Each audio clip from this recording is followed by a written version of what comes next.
Hi Cardinals, this is Miss Crane. I'm here with Sergeant Collins from the Marine Corps, and we are going to discuss all things Marine Corps about the recruiting process and all of that. So I will give him a chance here to introduce himself, and then we'll get started. All right. Hey, good morning, everybody. Like she said, my name is Sergeant Collins. I'm the Spring Mills Marine Corps representative. A little bit about myself. I've been in the Marine Corps for about 8 years now. I am a 3531 motor vehicle operator. My job is to work on and operate all the big trucks that we have. I am originally from Lufkin, Texas. It's a lot like the Spring Mills area, just way down south. I enlisted straight out of high school. Going into about halfway through my senior year, I walked into the recruiting office, and that's where my career took off from there. I went from Texas to San Diego, California for boot camp. From there, I went to a job school in Missouri, where I learned how to operate all the big vehicles. From there, I went to Jacksonville, North Carolina.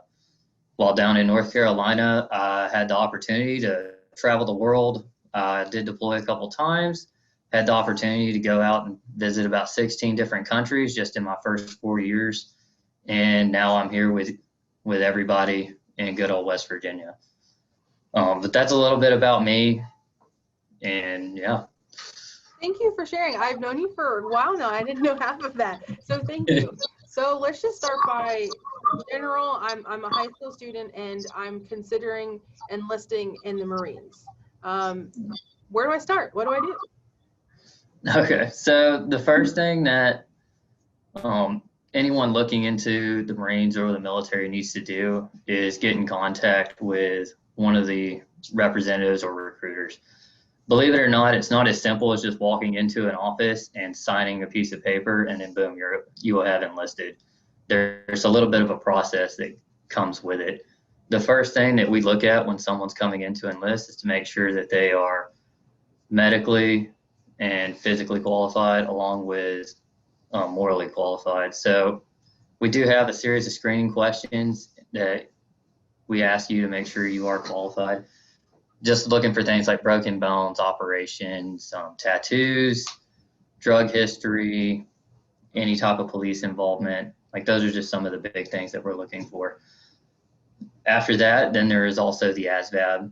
We have a practice test that we do hold here in our office that's much shorter than the real ASVAB, and it's pretty accurate making sure that you are mentally qualified for the military. Then the next step is you do have to fill out a full medical screening form. It's like 164 questions. It covers anything and everything that could possibly be wrong with somebody. After that, we schedule a date for you to go and actually take the ASVAB up at the Military Enlistment Processing Station. Up there, you will you will take your ASVAB, which does take about 3 hours. After that, you will go on and take a full medical physical. It's just like a sports physical, except much longer and drawn out. You'll do everything from reaching down, touch your toes, wiggle your hands and fingers, to a blood test, eye test, hearing test. And once the medical professional up there gives you the all clear and the thumbs up, then you've been medically cleared to join. And after that, you will go sit down with a Marine Corps liaison. He will then ask you a few more screening questions to make sure that all your documentation is correct and that you're not hiding anything. And once he gets the warm and fuzzy that everything's documented correctly, then at that point you will go into the enlistment room and raise your right hand and swear in. It varies per person on the time frame. Some people can come in, we can knock everything out, and you can be enlisted within a week. Some people, depending on if medical history or police involvement, it can take up to a couple months. Do you have ways for students to still be involved if they're kind of have a lengthier process between when they're actually able to enlist and when they first initiate the process? Yes, ma'am, we do. We have the delayed entry program, and the delayed entry program is for everyone who is currently either looking at joining or they've already enlisted and they're waiting to go to boot camp. it allows them to come to our office. We do workouts, team building exercises, and we teach like Marine Corps history and knowledge that they need to know to help get them ready for boot camp. We do them Tuesday, Wednesday, Thursday at 5 p.m. at the office here in Martinsburg. And we normally run workouts out back. We work out for about 20 to 30 minutes. And then from there, we bring everybody inside, and one of the recruiters will teach a class, whether it's on leadership, Marine Corps history, or whatever, or we just answer questions on what people have questions about. Okay. So you mentioned the ASVAB. Now, I personally, with my job, I know that what it is, but can you kind of give an overview just for what it is in general, and then what it means as far as the Marine Corps is concerned? Because I know it's a test, is what I gathered, but what do the scores do? How do you use them? What's the ASVAB? Okay. All right. So the easiest way to describe the ASVAB is just how colleges have their SATs to get in to that college. The military has the ASVAB. The ASVAB is broken down into different sections. You have your math, your reading, your general science, and then your automotive mechanics, shop safety, and a couple others. Your math, reading, general science is majority of what your score is how it's graded, is through like those main 4 sections.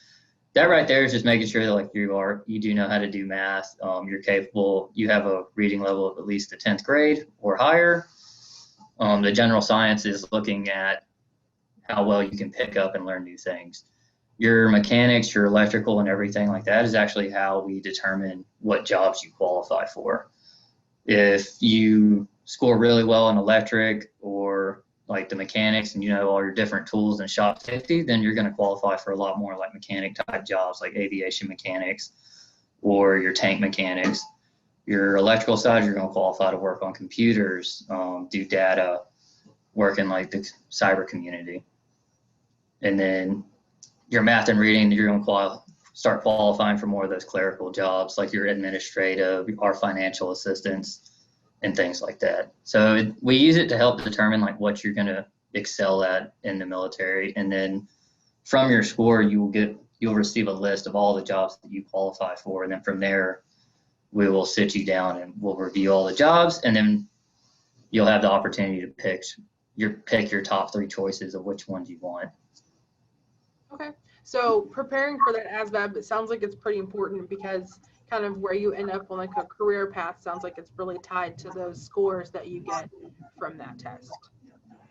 It is. No, you're good. No, that's fine. I just want to make sure that our students, as they sit and listen to this, that they're kind of aware that we offer the ASVAB here at school, but like you mentioned, they can go through your process and they take it through you all. But that it truly is important, and there are ways to prepare for it. You can find practice tests, and I'm sure you guys have resources as well. But that it is a very important step in the process, because that's going to determine what type of career opportunities they are then presented with. Okay, so if you have someone that's coming to you that's still in high school, hey, they wanna enlist, and they go through the process, and then they're cleared, and then they swear in, and they're like, okay, you're officially in the Marine Corps. What happens next?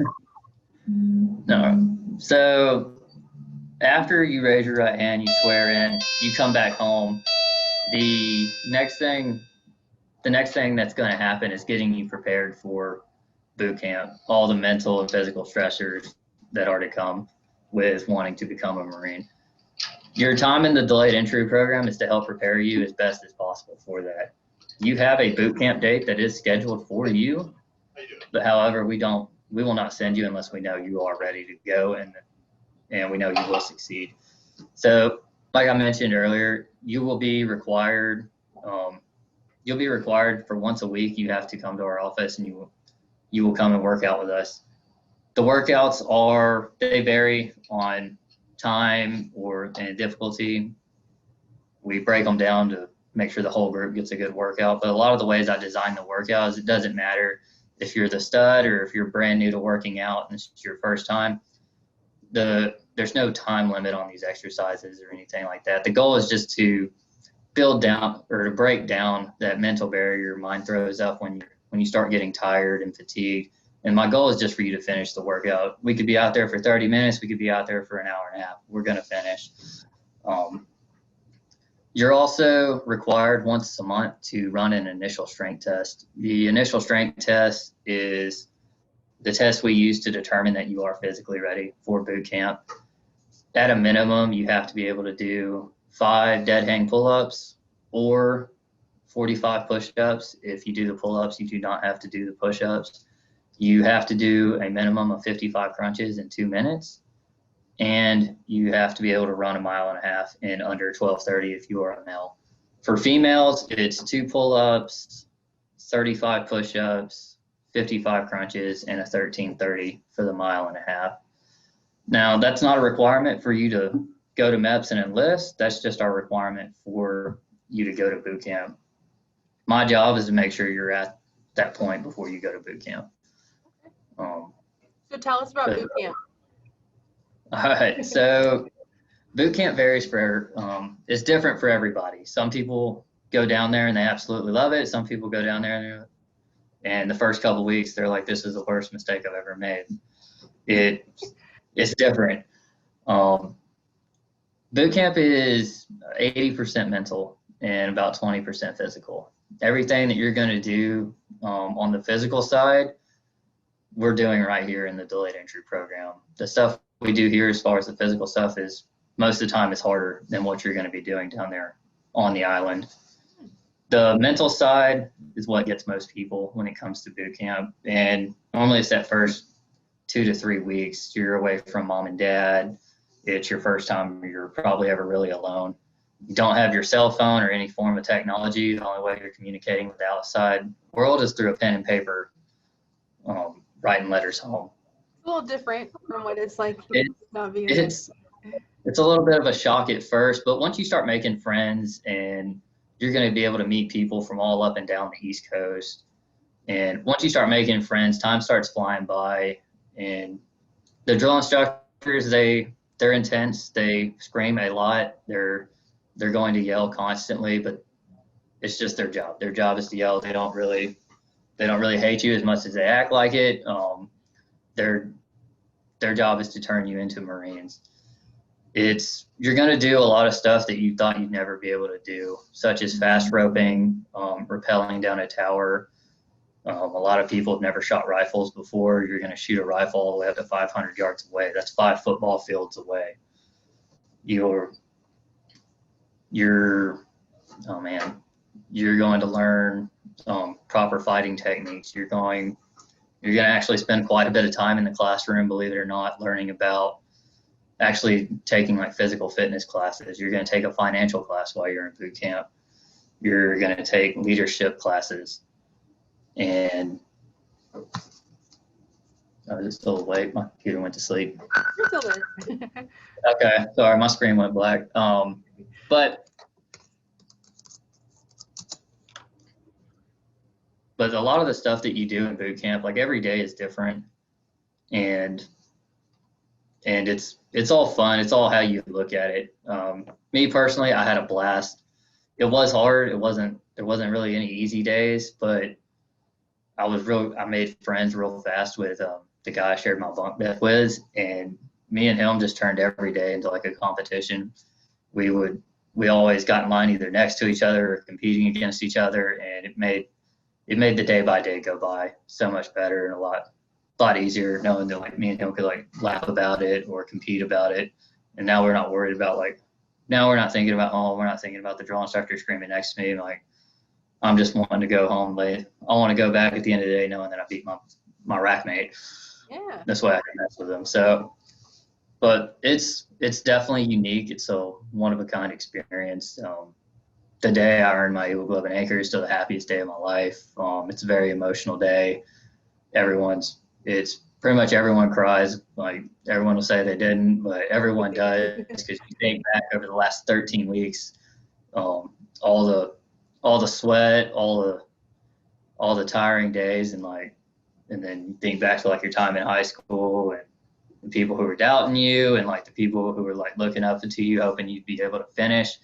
And when the drill instructor finally hands you your Eagle of an anchor and calls you a Marine for the first time, like all that just hits real fast. And you're just like, I did it. I finally did it.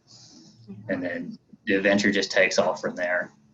I think that's a great description, because since we're talking about this and you just described the process of when you do finish boot camp, you mentioned earlier about you're being turned into a Marine.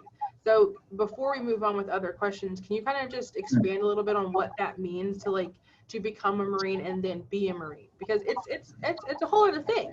So can you just kind of explain at least your philosophy on it? Okay. So the transformation from before to after, like once you are a Marine, it's different. And to be honest with you, you yourself might not even notice it at first. My friends and family noticed it immediately. The change. I felt like I was the same person, but they were like, "No, you are like you grow up like, so fast. You stand taller. The way you talk's different. For me, like one of the reasons I joined was for like self-confidence, courage, challenge, things like that was why I joined. And going through like boot camp and all like the challenges, the new things every day, all the stuff we got to learn, like your self-confidence for me, like it was a drastic increase, because I was a small guy. I joined at like 5'5", 114 pounds, and I left boot camp weighing almost 150. I could run faster. I could lift more. I was confident in like everything I was going to do. So like I wasn't the timid guy that I was anymore.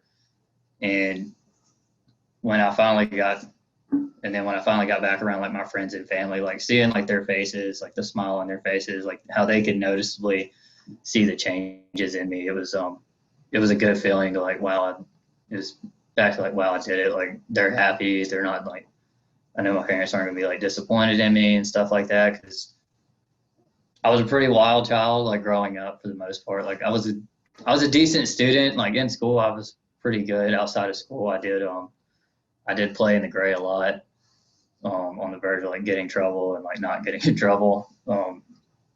And after boot camp, I realized like, and I got back around my old buddies and I seen they were still running and doing the same stuff. I went back around with them. I hung out with them one night, a couple days after graduating boot camp. I was like, no, I can't be around like this anymore. Like, I don't want the last like 13 weeks of my life to have been a waste by getting in trouble my first night home. So, I mean, it opened up my eyes to realize like, yeah, like it was fun. It was fun at the moment, but like it was a risky game when it comes to like playing with my future and stuff. So it definitely gave me like a new look on life. It definitely helped my self-confidence for sure. And it's definitely something like my friends and family are 100% proud I did, just because like they know that like they ain't got to worry about me like going out there and getting in trouble back home.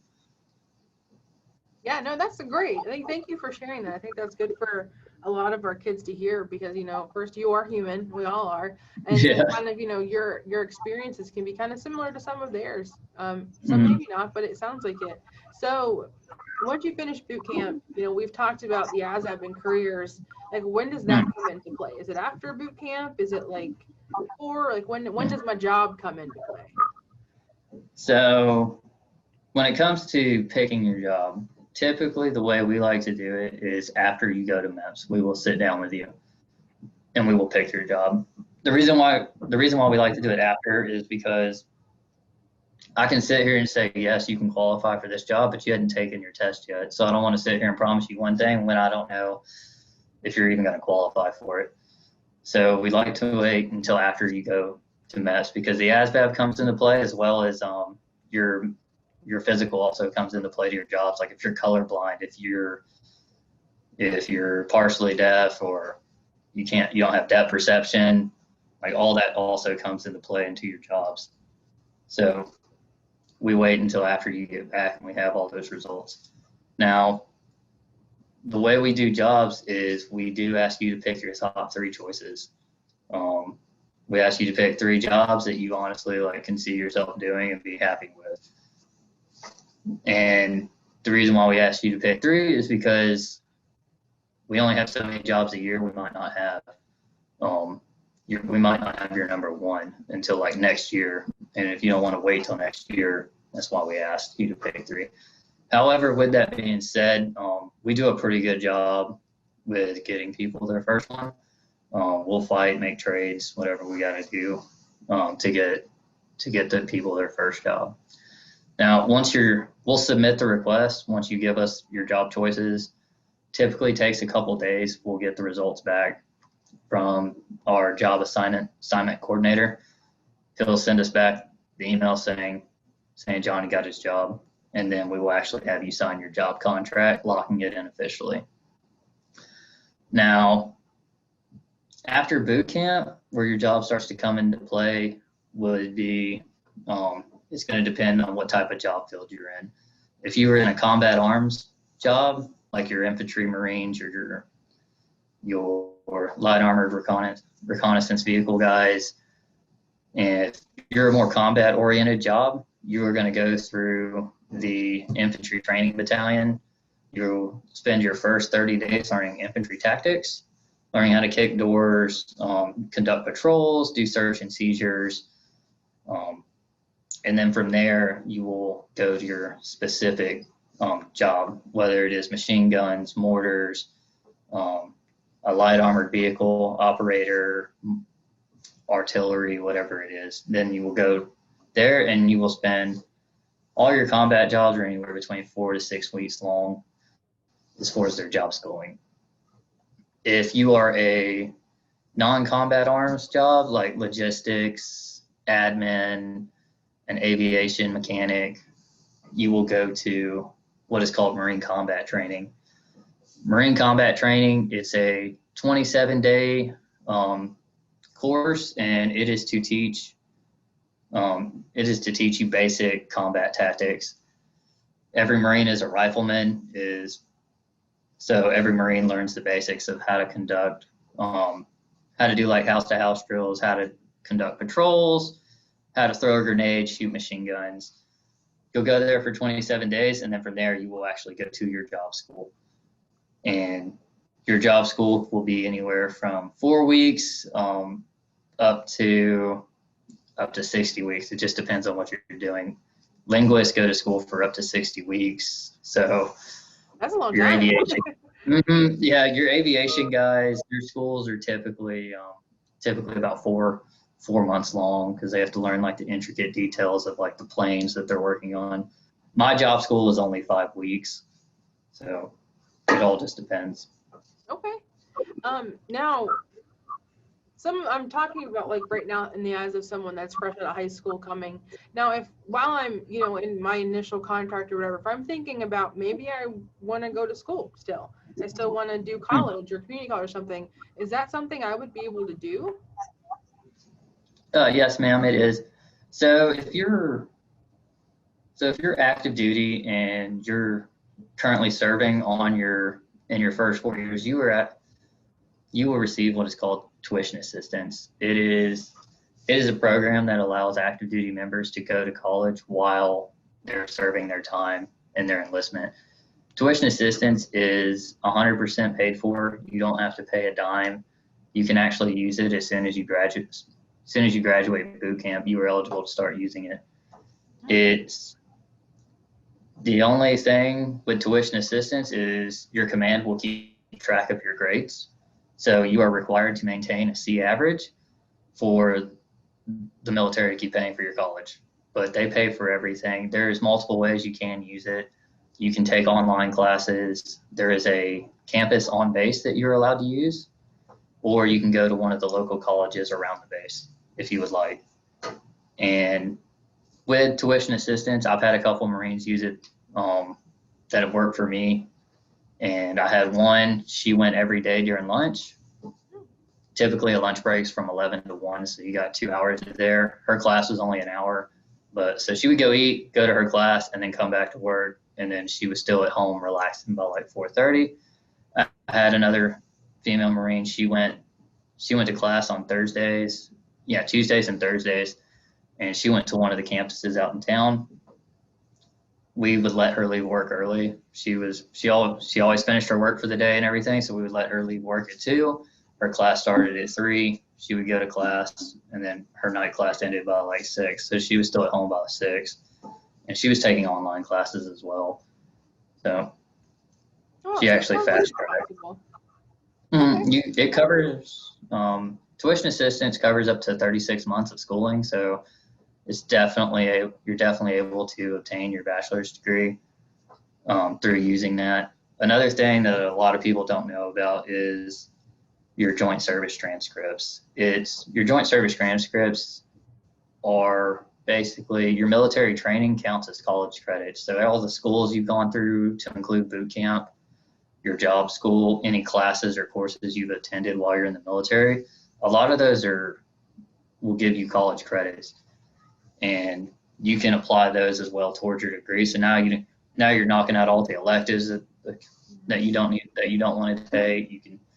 Maybe you're fast tracking some of your math classes. I know myself, just through the use of my joint service transcripts, I'm a math class away from an associate's degree, and I've never gone to college. But they definitely help as far as like speeding up the process. You're really not losing any time when it comes to getting your degree.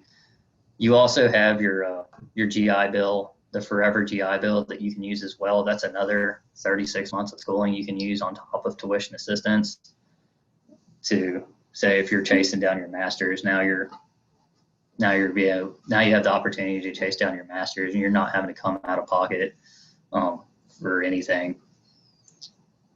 But that's nice. I paid out of pocket for mine. But that's the difference, right? That's the difference. So let's kind of back up a little bit. For kids that are coming out, they go to boot camp, they do all that stuff, but they've signed their contract through, they've sworn in. How long is that initial contract really going to be? So like how long is it? So when you sign your contract, and it is actually an 8-year contract, it is 4 years of actually serving in the military, and then you're on 4 years of inactive ready reserves.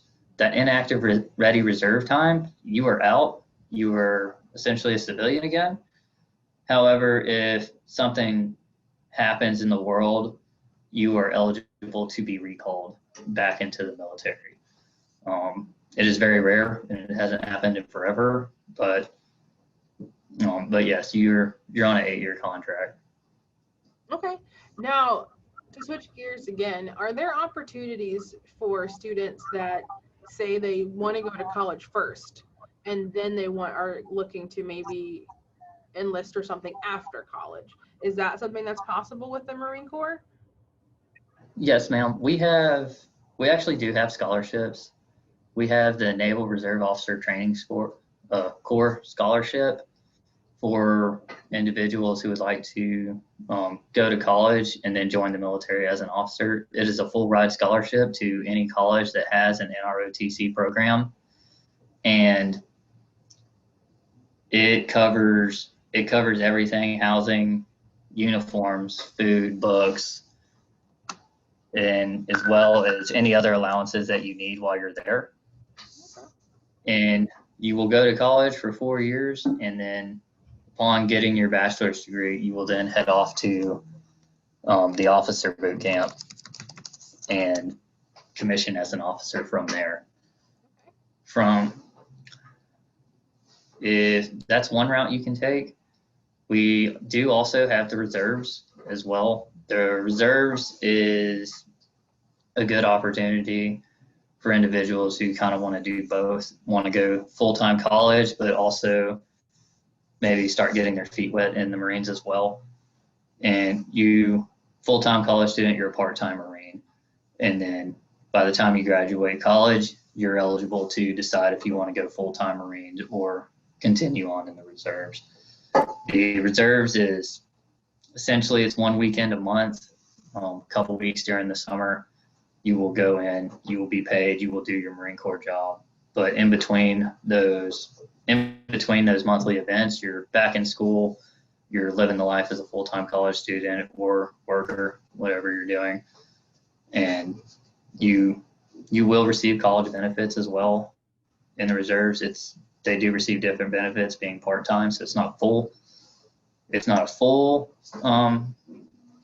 scholarship or anything for school, but you will receive, I want to say it's $392 extra a month that you can put towards your schooling. Okay, so we've got like maybe around 10 minutes left of video because free software. Okay. They limit us. So I just want to throw out some really quick hitter questions that I get a lot as a counselor, and then I'll let you kind of throw out whatever you want to throw out to the kids. But first question I get all the time is, do I have to cut my hair? Yeah. So yes, when you go to boot camp, they will shave your head. After that, you are allowed to grow your hair back out. It still has to be a fade, but you can have up to 4 inches on top as long as there's still a fade. Okay. Kids always ask me about the bonus situation and what they're allowed to use it for when it comes, because they're always worried about getting paid for things. So kind of real quick, can you kind of give them what that's like when you first end up at basic? All right, so it's okay. All right, so this is probably where the Marines differs the most from the other branches. When it comes to bonuses, we don't have large initial bonuses for joining. We do have some smaller bonuses, but they are rare. We typically save those for individuals who earned them. We don't really hand them out. For example, we have a shipping bonus for volunteers who decide that they want to go to boot camp earlier than they were originally supposed to. We have a shipping bonus. We have some job bonuses for individuals. If they're in a certain job, just like the shipping bonus, we'll give them their job bonus. And those can be up to $5,000, and you will receive that in a lump sum upon completing boot camp. All $5,000 will be put into your bank account.